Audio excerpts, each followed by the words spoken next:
Bonjour Sébastien Bazin. Bonjour. Vous êtes le président du groupe Accor présent dans 110 pays avec 300 000 collaborateurs dans le monde, des marques évidemment très connues comme Sofitel, Novotel, Ibis, Formule 1, tant d'autres marques.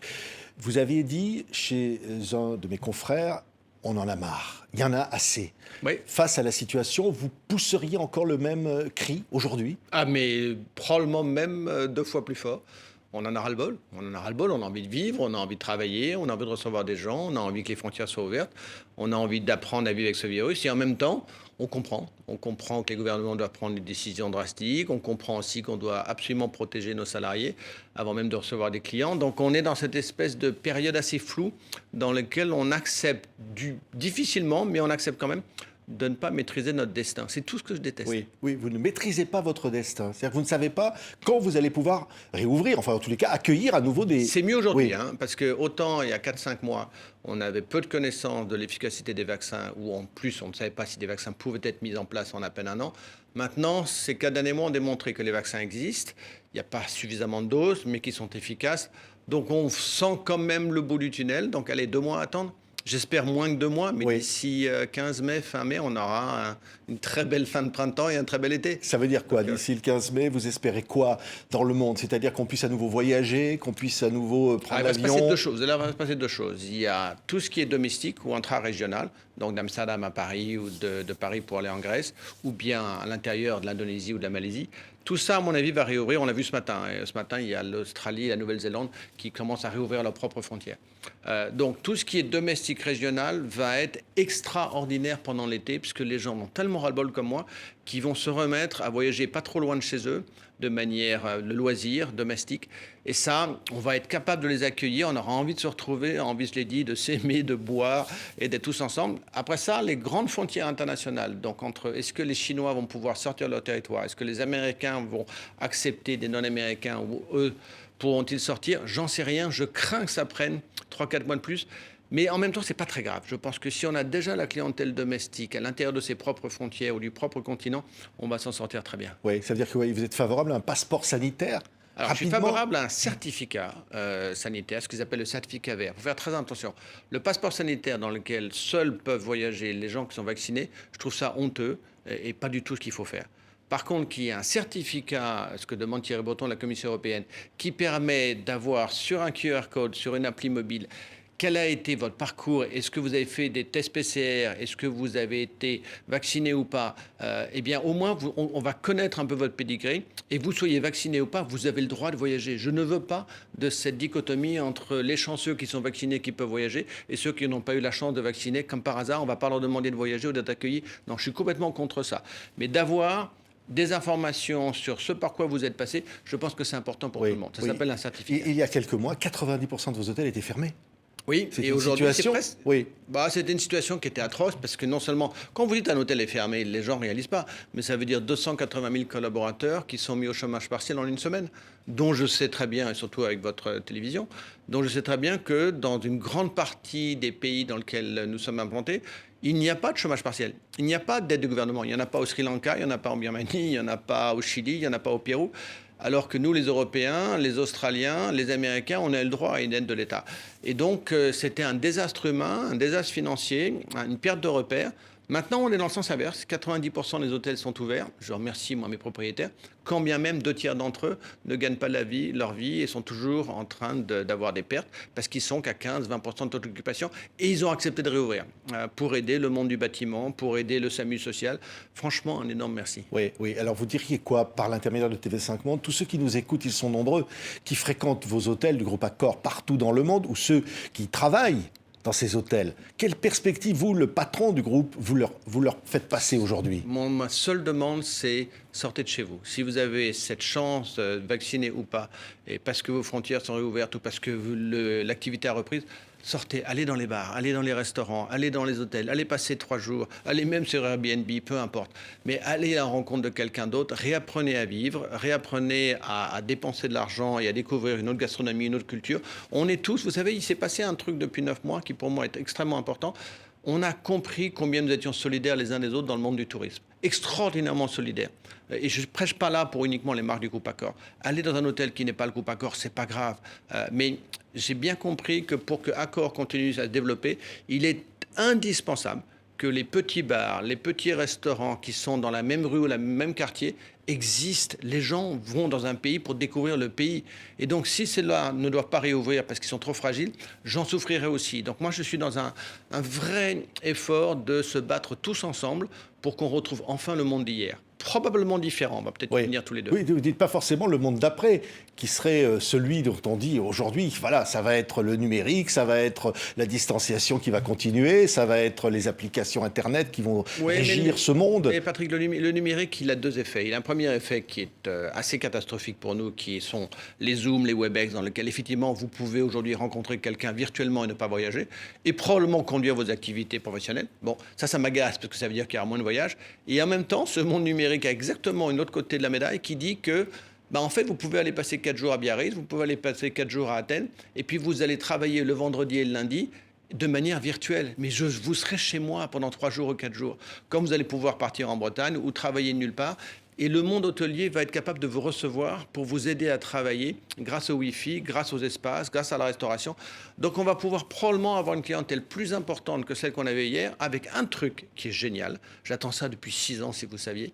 Comment enfin faire entrer l'hôtel dans la communauté locale.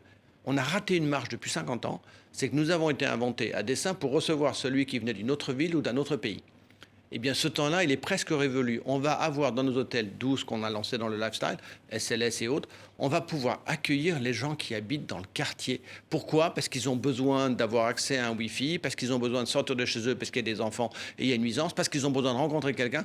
Et donc, on va devenir un endroit du quartier, comme le boulanger, comme le pharmacien. Il était grand temps qu'on ouvre nos portes et nos fenêtres. Mais quand je parlais tout à l'heure de votre coup de gueule un peu contre la politique qui se passe en France, c'est-à-dire qu'au fond, il y a trop de déprime, parce que vous êtes basé sur cette envie de voyage, sur cette envie de bonheur, de plaisir. Vous êtes TV5 Monde, mais arrêtez de regarder BFM ou arrêtez de regarder les trucs. Ah oui. Non, mais c'est anxiogène. Il nous donne le nombre de morts et le nombre de gens contaminés depuis maintenant 6 mois. On a ras-le-bol. Parlons d'autre chose. On sait très bien que c'est difficile. Mais rentrons dans un monde qui est positif, optimiste, dans lequel on va se réapproprier notre vie. Et puis ce virus, il aurait été extrêmement impactant, il aurait été déroutant, il aurait été difficile.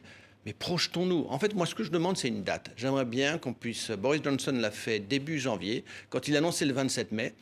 Beaucoup ont été très interrogatifs. Il a raison, y compris pour les restaurateurs, y compris pour les hôteliers. Moi, j'ai besoin de réembaucher les gens. Oui, mais alors la date, là, on vous dit mi-mai, peut-être. Au moins, c'est une date. Peut-être qu'ils n'y tiendront pas, mais au moins, je sais que mi-mai, on va pouvoir réouvrir les terrasses, que je vais pouvoir réouvrir mes restaurants d'hôtel pour mes clients. J'ai besoin de dates parce que j'ai besoin de me réapprovisionner, j'ai besoin de réembaucher des saisonniers. Ça ne se fait pas en un claquement de doigts. Oui. Et là, l'espoir, c'est quoi? C'est par exemple cet hôtel qui ouvre à Dubaï, à partir de hier. Le Moyen-Orient va bien. Oui. Le Moyen-Orient va bien, Istanbul va bien, la Chine va bien. On a quand même des signes avant-coureurs dans des pays... SLS Hôtel, donc avec c'est un gigantesque, extraordinaire. C'est gigantesque, c'est 75 étages, c'est le 3e bâtiment le plus haut de Dubaï.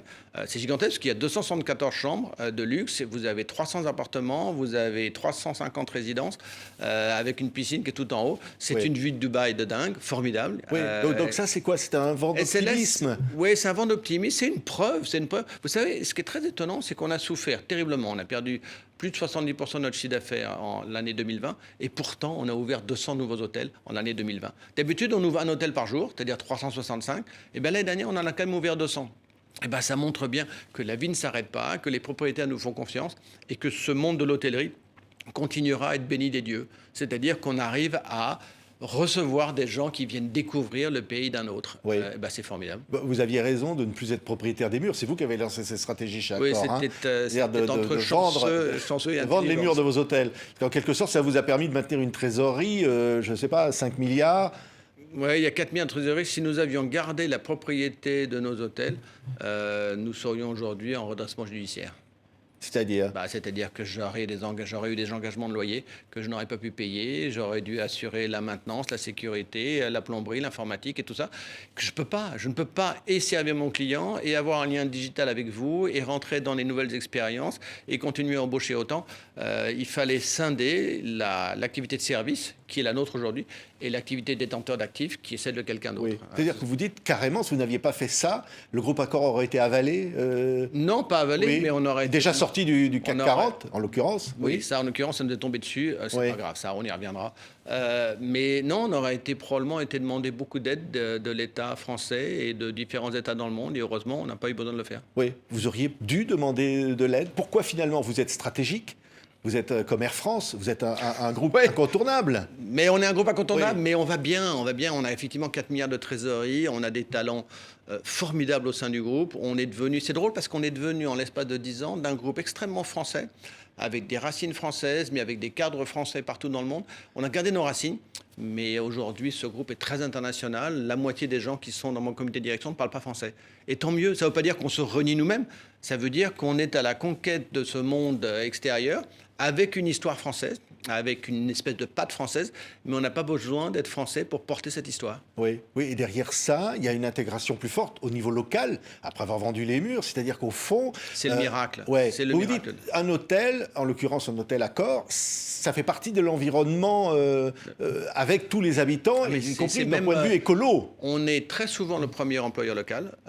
Tenez-vous bien, hein, quand je vous dis qu'on ouvre 365 hôtels par an, ça veut dire qu'on embauche par an 50 000 nouvelles personnes. On en perd 30 000 sur mes 300 000. Donc ça veut dire qu'en tout, j'embauche 50 000 pour ouvrir mes hôtels et je dois en renouveler 30 000. Donc ça veut dire 80 000 personnes que j'embauche par an. Et vous savez les deux caractéristiques, 99% des gens que j'embauche sont des gens qui viennent de la population locale. Et vous savez la deuxième chose, 50% des gens que nous embauchons localement n'ont pas de bagage éducatif. Ils n'ont pas appris de métier avant de travailler chez nous. On leur apprend à devenir un électricien ou un plombier ou un bagagiste ou un maître d'hôtel ou un commis de cuisine. Et donc on est, j'espère, un formidable ascenseur social. C'est pour ça d'ailleurs qu'il y en a 30 000 qui s'en vont, parce qu'au bout de 5 ans, 7 ans, ils se sentent plus forts et puis ils vont dans une autre aventure, ce que je respecte totalement. Mais le miracle de ce groupe Accor, c'est être présent dans 110 pays, être aussi fort entre l'Amérique latine, entre la Pologne, entre encore une fois l'Asie du Sud-Est ou la Corée. À chaque fois, il y a une certaine humilité que d'accepter la richesse et la différence de l'autre. Et en fait, on s'en nourrit. Et donc on devient plus fort en acceptant ces différences, ce que d'autres groupes ne savent pas aussi bien faire. Vous êtes premier partout dans le monde, sauf aux États-Unis et en Chine. Et on ne sera jamais premier aux États-Unis et en Chine parce ils connaissent mieux leur métier que nous, ou en tout cas ils connaissent mieux leur territoire que nous. Et la place est prise. Vous saluez le miracle chinois. Vous dites au fond... J'ai beaucoup de respect. Bon, j'ai beaucoup de respect pour beaucoup de gens, mais ce que les Américains ont construit dans le monde du tourisme et de l'hôtellerie entre 1960 et 1990, c'est absolument remarquable. Et vous avez exactement la même chose qui se passe en Chine, qui a commencé il y a 10 ans, qui va durer aussi 30 ans. Et donc des groupes comme Jingjiang, comme Huazhu, comme BTG, qui sont 3 groupes chinois, vont connaître la même ascension que celles qu'ont connues Marriott, Hilton, Hyatt, Interconti aux États-Unis. La même chose, sauf que c'est 40 ans d'écart. Oui, je disais tout à l'heure, parmi les marques, je citais Formule 1, voilà, c'est le budget, comme on dit. Hein. Et puis en haut, vous avez des marques positionnées dans le luxe, super luxe. Raffles, et là, il y a quelque chose de très fort. On a changé, on s'est aperçu quand même on était un groupe extrêmement fort, 80% européen et 80% sur les segments dits économiques et moyenne gamme. Et moi, j'ai trouvé que c'était trop dangereux que d'être uniquement sur un pays ou en tout cas un continent. Et donc, au fil des années, nous avons acquis beaucoup de sociétés. Et donc, maintenant, on est 50% dans le monde du luxe et 50% en Europe. Oui, et donc, on est allé à la conquête. Quelles marques, par exemple, qui sont dans le domaine du luxe, aujourd'hui, vos références? Raffles, Orient Express, SLS, Mondrian. Vous retrouvez Hoxton, vous retrouvez Gleneagles, vous retrouvez plein de marques qui n'étaient pas là il y a 10 ans. On est passé de 12 marques à 40 marques. Et à chaque fois, les gens qui ont créé ces marques, la famille Trigano avec Mama Shelter, ils sont toujours là. Christopher Hoffman, il est toujours là avec 25 Hours. Et donc, ils acceptent de participer à une aventure, quand bien même elle est avec un grand frère qui est un peu plus gros que ce qu'ils avaient créé eux-mêmes. Oui, vous dites qu'il faut nous transformer, vous l'avez déjà entamé. Et par exemple, le bureau à l'hôtel...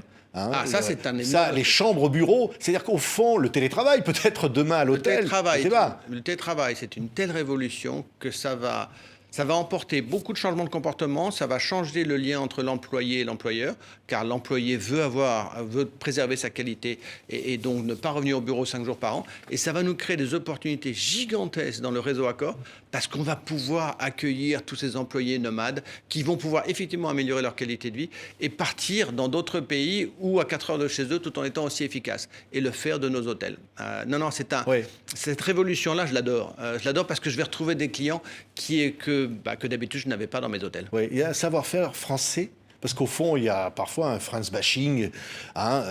Finalement, Accor est une marque française dans le monde, reconnue comme telle. Je pense que le savoir-faire de mes prédécesseurs, des fondateurs et tous ceux qui m'ont précédé comme directeur général de ce groupe, l'audace.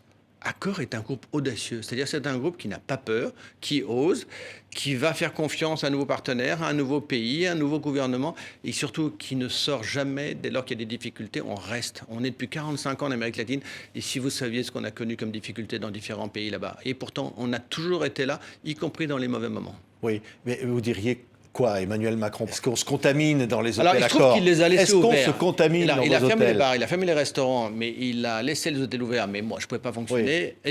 Est-ce qu'il y a eu des clusters dans les hôtels? Aucun. Ni dans les restaurants, ni dans les bars, d'ailleurs. Nous avons été remarquablement professionnels en adoptant déjà il y a 9 mois des règles sanitaires qu'on a appelées All Safe chez Accor, qu'on a fait avec Bureau Veritas, qui est déployé dans 95% de mes hôtels. Vous verrez, franchement, la conduite de l'hygiène, la propreté, la sécurité, l'accès aux médecins n'a jamais été aussi bien organisé que dans notre métier. Vous êtes aussi président du conseil d'administration du Théâtre du Châtelet. Oui. Alors là, vous souffrez aussi, hein? Ah oui, mais quel bonheur que d'être avec des artistes. Bien sûr qu'on souffre. Mais c'est aussi ce que je demande. Tous ces gens-là qui sont les intermittents du spectacle, mais redonnons-leur leur chance de pouvoir être sur scène. On serait, même si c'est un siège sur deux, qu'est-ce qu'on attend? Donc, on attend vous dites ça, Emmanuel Macron, qu'est-ce qu'on attend pour réouvrir le Châtelet? Emmanuel Macron, il a beaucoup de conseils de plein de gens, donc il fait ce qu'il doit faire dans le poste dans lequel il est. Moi, je suis on pourrait réouvrir le Théâtre du Châtelet aujourd'hui? Alors, aujourd'hui, je ne sais pas, mais j'espère que dès début mai, on sera là, réouvert comme tous les théâtres parisiens et le monde du spectacle. On a tellement besoin de rire. Oui. Et se faire plaisir. Hein. Oui, oui. Vous avez été aussi le patron du PSG. C'est exact, oui. Et moi, Henri, là. Oui. Et là, qu'est-ce que vous dites en ce moment? Bon, le Stade de France est utilisé pour vacciner, mais il n'y a pas de public dans les matchs. J'ai dit une chose, ils nous ont fait rêver. Ils ont presque gagné la Champions League l'année dernière contre le Bayern. C'est bis repetita, sauf que ce n'est pas en finale. Et donc cette fois-ci, on va les battre. Oui, non, mais ça vous agace. Vous trouvez qu'ils ne sont pas à la hauteur quand même, là? Ça pourrait être mieux, non? Ils se prennent du Paris Saint-Germain. De temps en temps, ils font des matchs absolument époustouflants. Et puis de temps en temps, c'est un peu moins bien. Donc le dernier match m'a agacé. Mais en même temps, je ne suis plus à la tête du Paris Saint-Germain. Et dans ce cas, vous auriez dit quoi si vous aviez été le patron là, du PSG? C'est ce qu'il aurait fallu faire. Le patron du PSG, c'est atroce. Oui. Vous vivez par procuration. C'est-à-dire vous faites confiance à vos joueurs, qui sont tous des joueurs talentueux. Et au moment où le match commence, vous avez tellement d'interférences dans lequel vous êtes spectateur de votre propre vie et puis acteur. Parce que vous dépendez des joueurs sur le terrain, vous dépendez de l'arbitre, vous dépendez des conditions de jeu. Non, c'est atroce, vous avez mal au ventre pendant 90 minutes. Oui. Et pourtant, vous êtes un fan. Hein. Donc, non, j'ai aucun conseil à leur donner. Ils ont battu une équipe qui est 10 fois plus solide que celle que j'avais laissée. Merci Sébastien Bazin. Donc, ancien patron du PSG, surtout patron du groupe Accor. On espère pouvoir aller à l'hôtel, aller au match, aller au Théâtre du Châtelet, aller partout. Voilà, vous y croyez? Vous êtes optimiste ou pas, là? Mais je n'ai jamais été aussi optimiste. D'ici 1 mois et demi, 2 mois, vous allez voir. Le rebond économique et touristique va être juste incroyable. Merci Sébastien Bazin d'avoir été notre invité aujourd'hui sur TV5 Monde. Merci. Merci beaucoup.